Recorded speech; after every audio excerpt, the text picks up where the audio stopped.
Hello mga kasimang! So for today's video natin ay magluluto ako ng pansit para sa lunch ng aking mga alaga. So, bali kasi yung mga alaga ko is nagre-request sila sa akin ng lunch for the school. Minsan yung mga amo ko is nag-order sa school pero dahil yung mga alaga ko is gusto ng luto ko, so talagang nagtsatsaga ang simang ninyo para magluto ng kanilang lunch. So una pala is nag-prepare ako ng ating mga kakailanganing ingredients or yung ating mga bawang at dahon ng sibuyas. So, ayan. So, ayan. Kinuha ko na din yung tinatawag nila dito na udong. So, ayan is tinatawag nila ditong udong noodles. So, mahilig talaga yung mga Chekwa or ng mga Chinese ng mga noodles guys dito. So, ayan.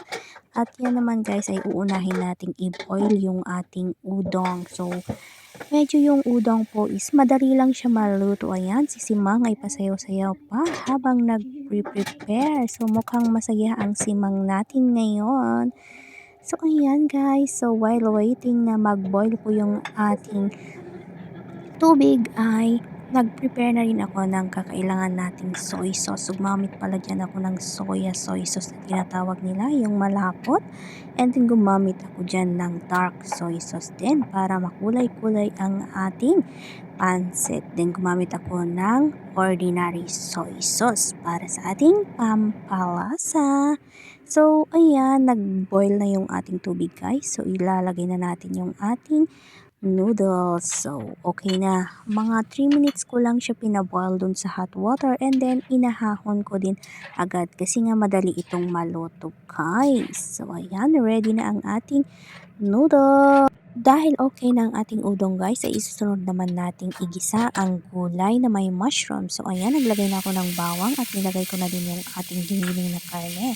So giniling na karne pala yung ginamit ko dyan guys kasi nga yung mga alaga ko is medyo sensitive sila sa mga matitigas na karne. So napaka arte nila. So, ayaw nila. So, ganun yung ginawa ko. Giniling ko na lang muna yung karne para wala nang reklamong todo-todo. So, yun. Okay na yung ating karne. So, nilagay ko na din yung ating mushroom. So, dahil yung mga alaga ko din is favorite nila yung mushroom, kaya naman naglagay ako ng mushroom dito.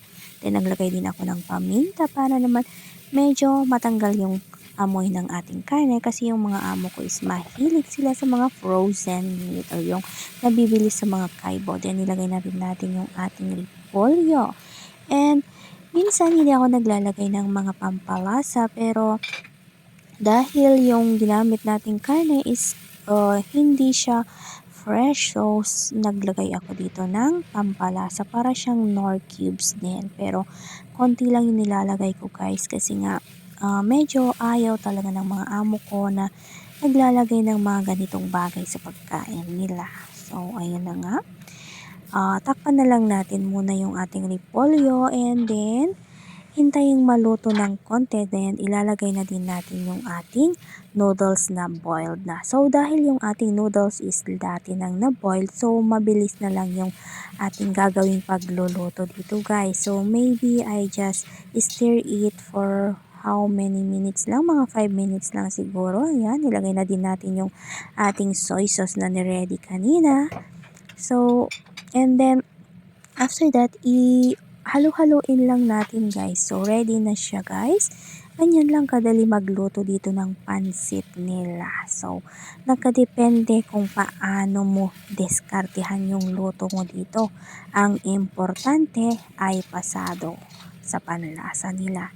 Hindi yung importante yung tutularan mo kung paano nila ninuto or itinuro sa'yo. Ang importante ay ang lasa nito na hindi maalat at well, dito talaga sa Hong Kong guys ay hindi sila mahilig sa mga maalat dito. So, ayan, nalagay din natin yung ating spring onion. So, para mas medyo lalong mabango at masarap yung lasa ng ating pansit na linuto. So, ayan guys, pwede na ang ating pansit. Ready na siya to serve. So, ayan, ilalagay ko na din mamaya sa ating baunan. Thank you guys for watching. Maraming salamat po.